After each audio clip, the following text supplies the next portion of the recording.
Ada seorang pengusaha besar berumur sekitar 65 tahun. Terkenal, asetnya tidak lagi terhitung. Satu hari pengusaha kita ini bertemu dengan seorang teman wartawan. Terjadilah dialog. Sang wartawan bertanya kepada pengusaha kita, "Pak, umur Bapak berapa tahun?" "Umur saya? Iya, paling sekitar 7 tahun. "Loh, 7 tahun? 7 tahun. "Anak Bapak berapa orang?" "Satu." "Satu saja?" "Satu saja." "Harta Bapak berapa banyak?" "Ya, paling sekitar 10 sampai 15 juta rupiah saja." Teman wartawan berkata, "Pak, kenapa Bapak berdusta?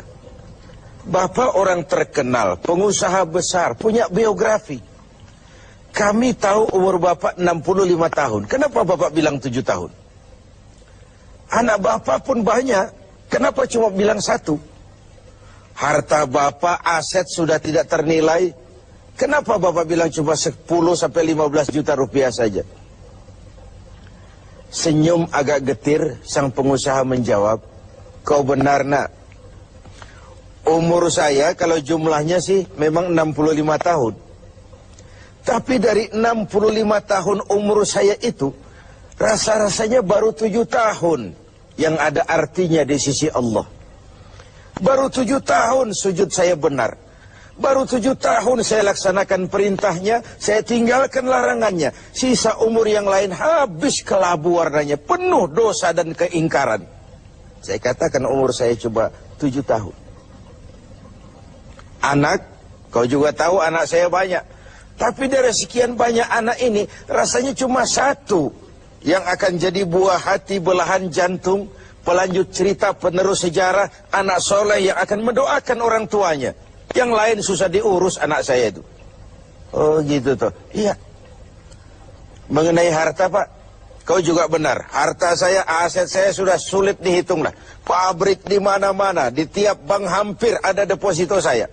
Tapi dari sekian banyak harta itu yang saya ingat, baru sekitar 10 sampai 15 juta yang saya belanjakan di jalan Allah. Saya sumbangkan masjid, saya bantu pesantren, saya bantu yatim piatu. Dan itu yang akan jadi milik saya yang sebenarnya. Yang akan saya bawa menghadap Allah. Saya bawa ke alam kubur. Yang lain akan jadi rebutan ahli waris sesudahnya." Jangan-jangan orang tua tadi adalah kita-kita ini. Jangan-jangan kita-kita ini adalah orang tua tadi. Tapi yang pasti, jangan sampailah kita seperti orang tua tadi itu. Dari sekian banyak umur yang diberikan, berapa yang punya nilai di sisi Allah? Dari sekian banyak anak titipan Allah kepada kita, berapa yang akan jadi anak soleh, buah hati, belahan jantung, pelanjut cerita, penerus sejarah? Dan dari sekian banyak harta kita, berapa yang sudah kita belanjakan di jalan Allah, yang artinya akan jadi milik kita yang sebenarnya? Banyak ketidakadilan yang terlepas dari pengadilan dunia. Sering orang-orang yang berbuat kebaikan tidak mendapat perlakuan yang pantas di dunia ini. Sering kehidupan jadi rancu. Yang benar dikhianati, pengkhianat dibenarkan. Yang tuntunan dijadikan tontonan, yang tontonan malah dijadikan tuntunan. Untunglah ada akhirat. Bukan sekedar melepas diri dari ketidakberadayaan kita menghadapi sistem. Tapi cermin bahwa tidak satu ketidakadilan yang bagaimanapun kecilnya yang terlepas dari pengadilan dunia akan terlepas juga di pengadilan akhirat nanti. Inilah keadilan. Karena itu pada jumpa kali ini saya ingin menyampaikan sebuah hadis tentang apa yang harus kita pertanggungjawabkan di hadapan Qadhi Rabbul Jalil nanti. Sebuah hadis menyatakan, "Lan tazula qadama 'abdin yaumal qiyamah hatta yus'ala an arba'i khisalin. Besok di hari kiamat tidak akan bergeser telapak kaki seorang hamba sebelum ia dimintakan tanggung jawab terlebih dahulu tentang 4 persoalan. Apa yang 4 itu? Pertama, an umrihi fima afnahu. Umur yang diberikan kepadanya akan dimintakan tanggung jawab kelak. Di mana umur itu dihabiskan? Diberikan umur 30 tahun ke 40 tahun, 50 sampai 70, 100 bahkan.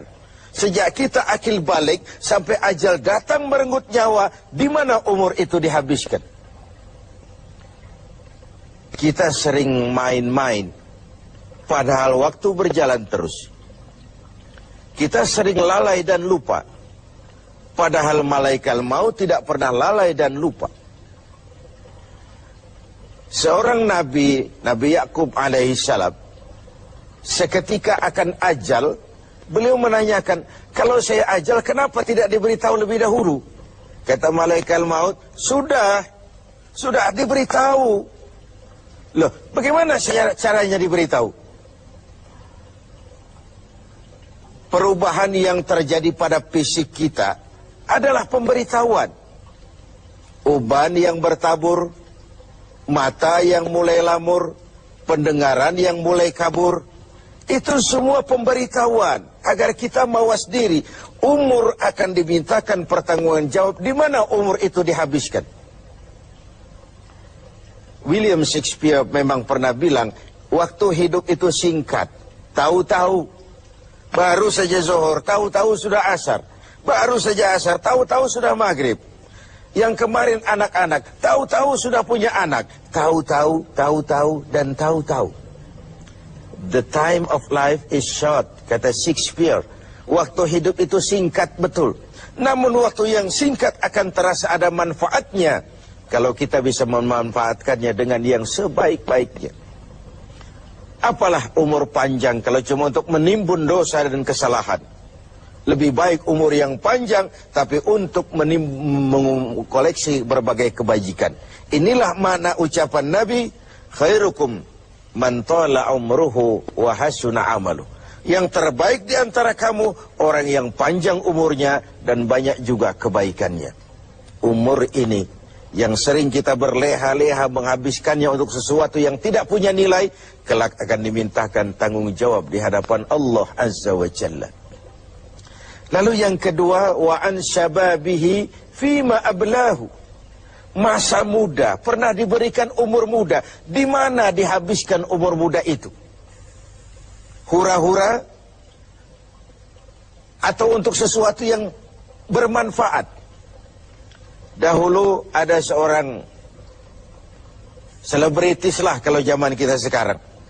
Namanya Ibrahim bin Adham. Namanya Malik bin Dinar. Namanya saja sudah Malik bin Dinar, Raja bin Uang. Hidupnya jet set. Satu malam dia mengadakan pesta di rumah mewahnya. Datang seorang pengemis, bertanya kepada penjaga pintu, siapa yang punya rumah ini? Bos saya. Iya, Malik bin Dinar. Oh, orang kaya? Orang kaya. Selebriti? Selebriti. Dia hamba apa orang merdeka? Dia orang merdeka. Kalau hamba bagaimana bisa pesta sehebat ini? Orang tua itu senyum lalu bilang, sampaikan kepada bosmu Malik bin Dinar, dia memang orang merdeka. Kalau dia hamba, bukan seperti ini pekerjaannya. Dia orang merdeka. Dilarang tidak terlarang, dicegah pun tidak tercegah. Merdeka dia memperturutkan hawa nafsunya. Kalau dia hamba Allah, bukan begini pekerjaannya. Menghabiskan waktu untuk pesta, hura-hura, sesuatu yang tidak ada gunanya. Ini disampaikan kepada Malik bin Dinar, dia tercenung mendengar orang tua yang misterius itu. Malamnya dia bermimpi kiamat datang. Dia akan dia masukkan ke dalam neraka. Karena itulah lalu dia bertobat dan kemudian menjadi ahli sufi yang terkenal, Malik bin Dinar. Masa muda akan dimintakan tanggung jawab. Yang ketiga, wa an ilmihi maza amilabi. Ilmu yang dimilikinya, kemana ilmu itu diamalkan? Untuk mencerdaskan orang atau untuk membodohi orang yang memang sudah bodoh? Untuk membimbing umat atau menyesatkan orang lain? Agar hamba menjadi hamba Allah atau agar orang menghambakan dia? Ilmu akan dimintakan pertanggungan jawab. Yang terakhir, wa an malihi min aina iktasabahu wa fima anfaqahu. Kita akan dimintakan tanggung jawab tentang harta kita. Dari mana harta itu didapat dan kemana harta itu dibelanjakan. Perhatikan yang terakhir ini. Tentang ilmu, pertanyaan akhirat cuma satu. Ilmumu kau amalkan untuk apa? Tentang umur, pertanyaan akhirat pun satu. Umurmu kau habiskan di mana? Tentang masa muda, pertanyaan akhirat juga satu. Masa mudamu kau gunakan buat apa? Tapi khusus tentang harta, pengadilan akhirat bertanya dua. Hartamu kau dapat dari mana dan kau belanjakan kemana? Dari mananya dan kemananya?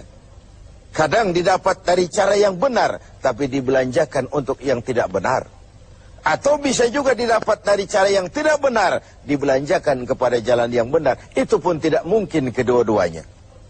Pemirsa TV 7 yang berbahagia, mudah-mudahan kita tidak bernasib seperti orang tua pengusaha di awal pertemuan kita ini. Semoga kita menjadi orang yang bisa mempertanggungjawabkan baik umur, masa muda, ilmu pengetahuan, dan harta yang dititipkan Allah kepada kita. Tidak satupun yang akan luput dari pengadilan.